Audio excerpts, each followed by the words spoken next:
Assalamualaikum warahmatullahi wabarakatuh. Perkenalkan, nama saya Novi Sri Rahayu dari kelas 12 TKJ 2. Di sini saya akan mempresentasikan tentang ekosistem. Yang pertama ada pengertian ekosistem. Ekosistem adalah sebuah sistem ekologi yang dibentuk dari hubungan timbal balik antara makhluk hidup dengan lingkungan sekitarnya. Yang kedua di sini ada komponen ekosistem. Melihat dari pengertiannya, sistem ekologi terbentuk karena ada komponen penting di dalamnya. Komponen ekosistem terdiri atas komponen biotik dan abiotik. Yang pertama, komponen biotik. Komponen biotik sering disebut juga sebagai komponen hidup, dikarenakan kelompok ini terdiri dari makhluk hidup yang hidup di dalamnya.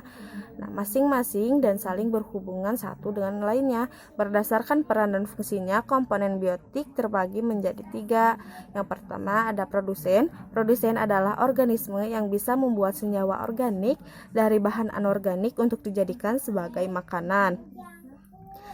Nah, contohnya itu seperti tumbuhan, ganggang hijau biru, bakteri, dan organisme lain yang memiliki klorofil, sehingga produsen disebut juga organisme autotrof.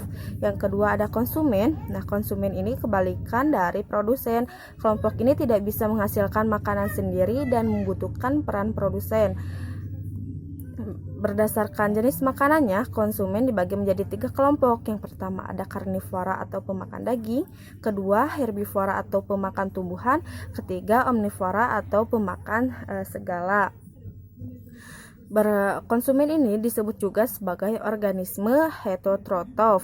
Nah, yang ketiga ada pengurai. Pengurai adalah organisme yang memiliki kemampuan untuk menghancurkan sampah atau sisa makhluk hidup lain yang telah mati. Pengurai juga berperan untuk menghubungkan konsumen dengan produsen. Pengurai ini memiliki ciri ukuran tubuh yang kecil, bisa dijumpai di mana saja ya, baik di darat, air, bahkan udara. Nah, contohnya itu ada jamur dan bakteri. Nah, di sini ada yang kedua, komponen abiotik. Komponen abiotik adalah komponen ekosistem yang terdiri atas benda mati. Apa saja yang masuk dalam komponen atau kelompok komponen abiotik? Yang pertama ada air, yang kedua ada udara, ketiga ada cahaya matahari, yang keempat ada tanah, yang kelima ada letak geografis, yang keenam itu iklim, dan yang ketujuh yang terakhir adalah pH atau derajat keasaman. Nah, yang ketiga itu adapun pola interaksi dalam ekosistem. Selain mengenal beragam komponen sistem ekologi, hal lain tak kalah penting untuk dipelajari yaitu terkait interaksi yang terjadi di sistem ekologi.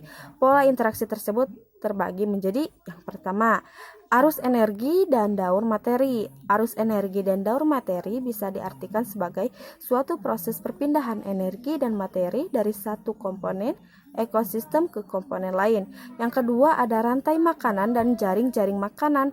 Rantai makanan merupakan perpindahan energi dari sumbernya melalui serangkaian organisme yang makan dan dimakan. Yang ketiga ada piramida ekologi.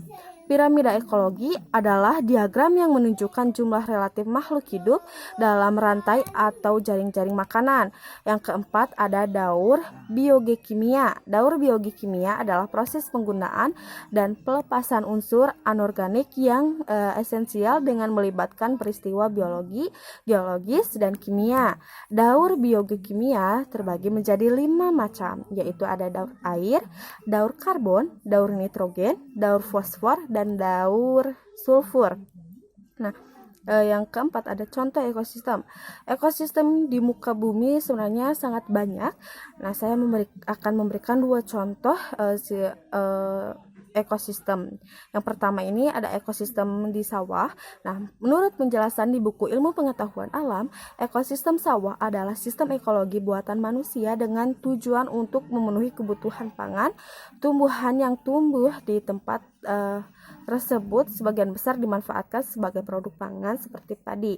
Di tempat tersebut, padi berperan sebagai sumber energi dan materi bagi organisme lain. Kedua itu contoh ekosistem di laut. Nah, ekosistem laut atau ekosistem bahari merupakan sistem ekologi yang ada di perairan laut termasuk perairan dalam, pasir pantai dangkal, dan sistem ekologi pasang surut. Nah, ciri-ciri dari ekosistem ini antara lain: satu, mempunyai salinitas tinggi. Yang kedua, ada kandungan garam bisa mencapai 75%. Yang ketiga, iklim dan cuaca tidak terlalu berpengaruh. Dan yang keempat, ada terdapat perbedaan suhu di permukaan dan di kedalaman. Nah, sekian dari ringkasan atau dari materi ekosistem ini. Mohon maaf apabila ada kesalahan. Wassalamualaikum warahmatullahi wabarakatuh.